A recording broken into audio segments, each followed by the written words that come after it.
Thanks for watching Guns and Watches. Please like, subscribe, share, send me a comment. Tell me my mother never should have had me. You never know. Let me know you're out there. This is a fun hobby that I started because I have found in my life, probably you found it too, is that every time you go to buy something, you end up spending way too much money on a TV or on a gun, on a watch, on something that you wish you knew before you went and bought said thing. And today's video is an education about wristwatches. And if you're thinking about buying a wristwatch for whatever reason, and you haven't had one for a long time, you may not realize how these things work today and what the offerings are. Because as you look at the watches in front of you, and you walk up to the counter at the department store, you walk up the counter at the jewelry store, and you see all these beautiful watches, and you generally think, like you would with buying a car or buying a gun or buying anything, that the more you spend, the better the performance or the better the watch. That's kind of true, but in reality is almost inverse when it comes to wristwatches, because the best performing watches that you're looking at right now in my little collection here, which includes my wife's watches, by the way, the two best watches, which are equivalent, they have the same movement in them, are that are going to last the longest, never going to need repair, are the most accurate, and the most durable, are the cheapest watches that you're looking at right now. By a lot. They're the cheapest, because what happened in the watch industry is that quartz came on the scene. And if you were alive at the time, this is when everybody started wearing swatches and G-Shock and Iron Man watches. And it dropped the price of the watches to nothing. And it almost bankrupted all the big name brands who were making mechanical watches. They couldn't keep up. So the quartz watches exist today, and the best ones are solar powered. So this Citizen here and this Citizen here are solar powered quartz movements. And they both were bought with factory warranties of 5 years. Most Citizen watches will run 10 years, 20 years, and not ever need service. And if you buy them on sale, I got this one here from GovX. This is the a Citizen, just a general field watch with the day-date complication. And it's got the kind of a what do you call this, NATO looking strap on it. This is still in the box because it's a gift for my brother-in-law who retires here in a couple of months. I'm going to trick it out with a nice silver bracelet before I give it to him. But it was well under $200.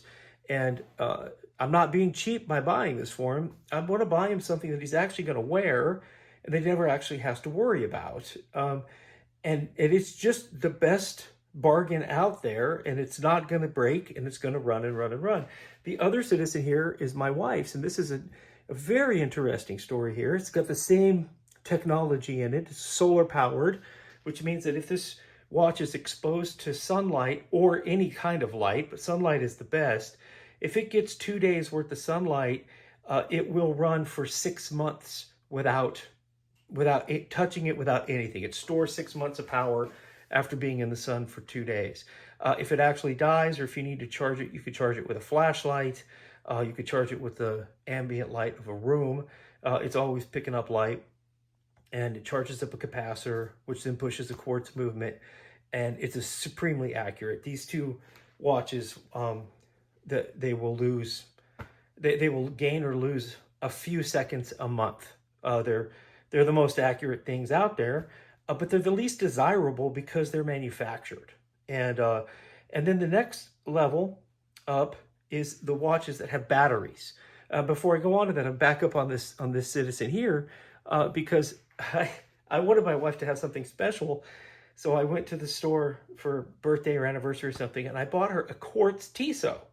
I bought her a quartz Tissot because I didn't want her to have something that you could just buy at the mall. I wanted her to have something special. I wanted her to be in the same hobby as me. She didn't like the Tissot, and I said, well, okay, here's the receipt. You can take it back to the jewelry store and get whatever you want. And she comes back with a Citizen, which I'm just like, Like, you could have bought the Citizen whenever, because at the time she worked at a store that sold them, but she just really loves the Citizen because she remembers when she was a kid and these came out that they were just the best watches, and she just gravitates toward them. And to tell you, if you're going to buy a watch for somebody, Citizen or Seiko and the solar quartz movement is the way to go. The rest of my family, my two daughters, my son, my daughter-in-law, they all wear Citizen solar watches, and they want more. And actually, I have one daughter who does wear a Tissot that I bought for her because she did show interest, and she does wear a Tissot automatic every day. It's a small 32 millimeter with the automatic that we'll get into here in a minute. But the battery powered ones are the next one on the list. And these are quartz movements that you have to replace the battery on, and they last about 3 years. This one's kind of interesting because when my dad passed away and I was going through his stuff, I found this Wenger that they call it, new in the box. It has an ETA quartz movement, kind of fancy looking. It's got the chronograph pushers on it so you could time people if you wanted to. And it was dead. He bought it in 2014 and it was in its actual new box, never worn. So I took it apart, figured out which battery it took. I bought the ETA battery, put it in there, and the thing started working. And it's pretty cool. If it fit me, I didn't even have to size it. Oddly enough, my dad has the same wrist size as me. And it's pretty cool. It's battery powered. And this Seiko here is one that I bought for my wife at least 15 years ago. And it's battery powered as well. And the Seiko runs laps around this thing. This thing is for a quartz movement. It's almost not a quartz movement. I think it loses maybe 15 seconds. It gains 15 seconds a month, maybe a little bit more. It's pretty poor when it comes to being accuracy for a quartz movement, but it's quite cool looking, and it does have the little diver bezel and all that jazz, and it's kind of neat. But this Seiko here is dead on accurate, keeps its accuracy. It's the entire screen, the entire dial glows in the dark with the Luminova, so it's a pretty nifty watch. My wife has had it for quite a long time, and it just keeps on going. So then, when you look at the more expensive watches in the case, is when you get into these automatics. And what they mean by automatic is that the watch will run. You can either wind it. We'll just pick on Mr. Tissot today. So with an automatic watch, you can wind it or you wear it. And it's got this rotor in the back of it and a spring. And there's no battery, there's no electricity going on. It's all mechanical power. It's all mechanically stored power in wound springs. And so this one will run, if you have it fully wound, it'll run 80 hours before it stops. The Seiko, and this is an Islander watch, which is a micro brand in the United States, that this one has a Seiko movement inside of it, which is equivalent to this Seiko movement. These will run about 40 hours fully wound before they stop. And it is, this is the more higher end stuff, is the things that are assembled by people. So you can see inside this watch that it's got screws and bolts and nuts and rotors and pinions and it's very, very cool that it has this clear glass in the back of it. These don't have clear back glass. Nobody cares to look at a quartz movement. And it's neat, and it ticks, and the sweep is much smoother than the quartz, and everybody wants to spend a lot more money to get these that are built by hand. So some human being actually assembled these watches. What's cool with the Islander company is based in New York, but somebody in the United States assembled this watch. Now it's assembled out of parts that come from all over the world. So it's not a U.S. made watch, but it's a U.S. assembled watch. And the Seiko here, and the difference between the Tissot and the Seikos, I'll get into here, is that the Seiko automatic is just refinement. Lots of refinement. You could see how the sides of it's polished. The the sides of the bezel are polished. The pebbling on the face, the raised polished letters, the framing on the date, the indices. I mean, this is just an absolutely beautiful watch all the way around. This watch is 3 years old. And what happened was I had bought this watch 20 years ago and I had no idea what it was. I bought it at a mall in Europe because it looked just like one that my dad wore when I was a kid. And all I knew was if I wore this watch, it would never stop running. And I had it on for maybe 15 years, maybe 12, 15 years, and before it finally stopped, and it sat on my desk forever before I even learned that it was serviceable.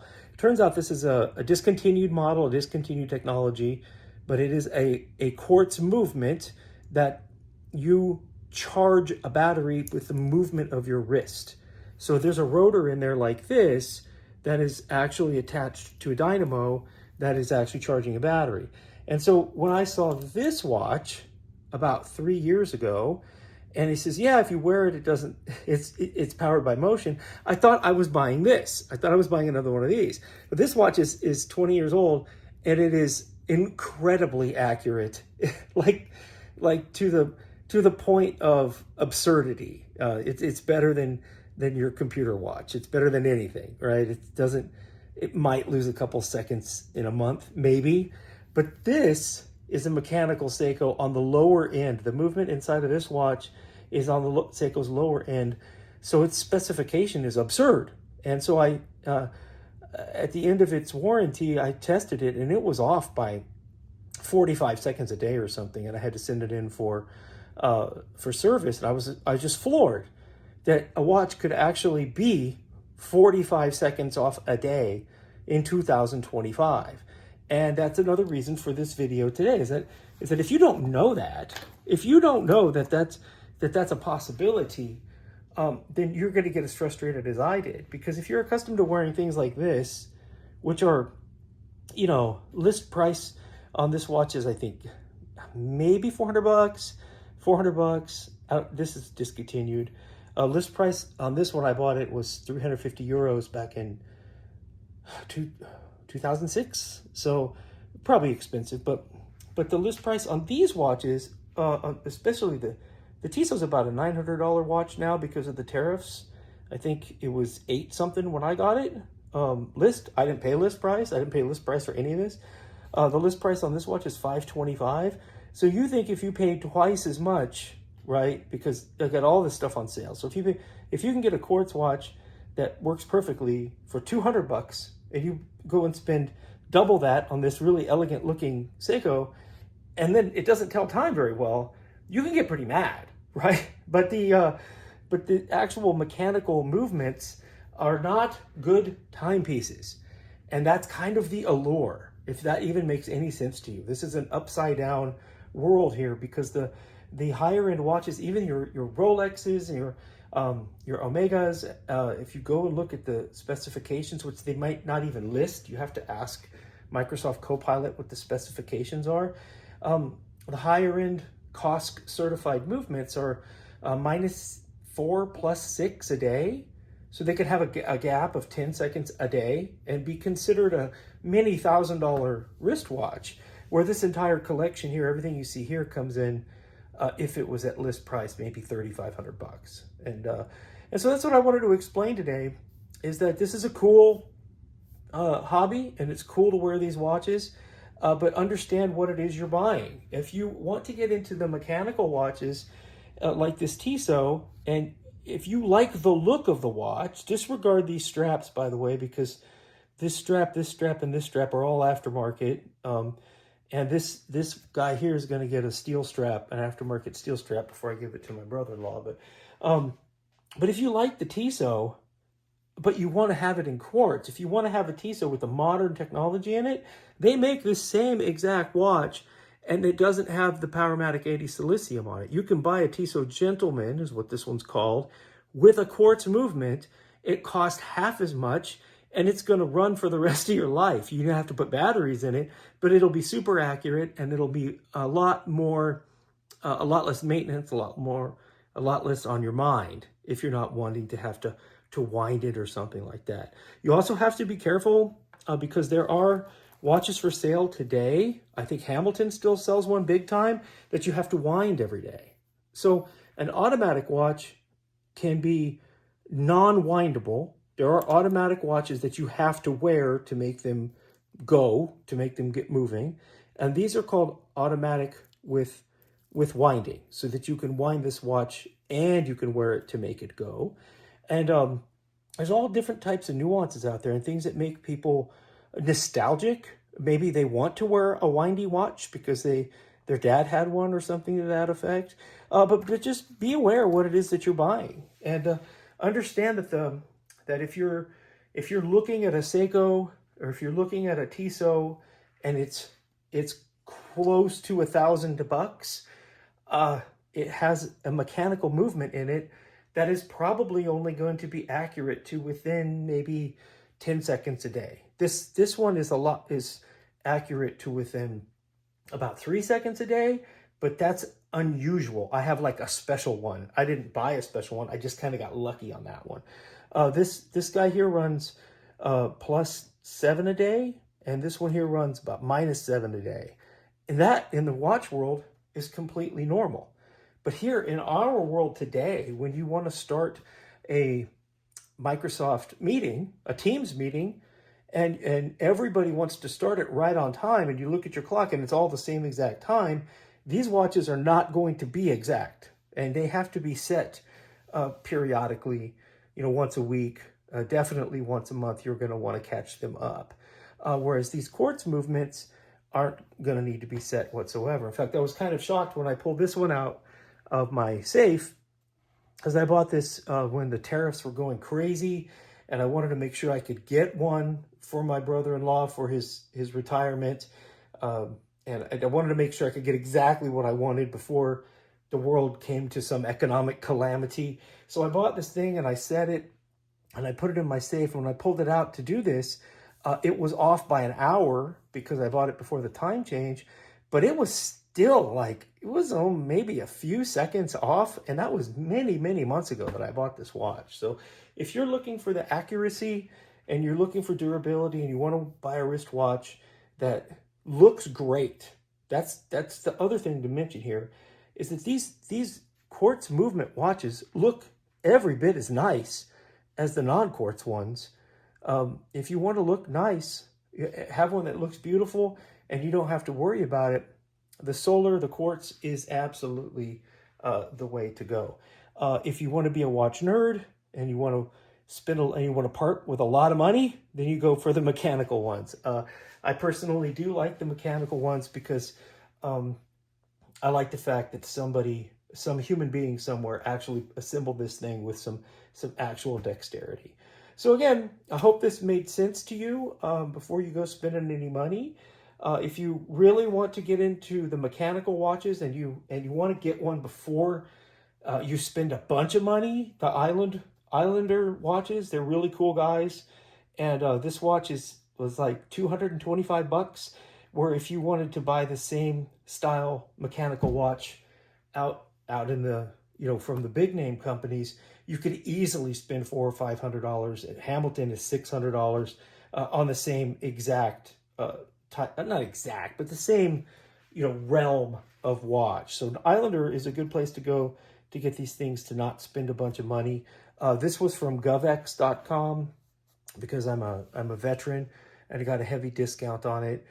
Don't pay list price for these things at all. If you walk into the store and you see one you like, come back when they're having a sale, or go out on the internet and find out where you can get them cheaper.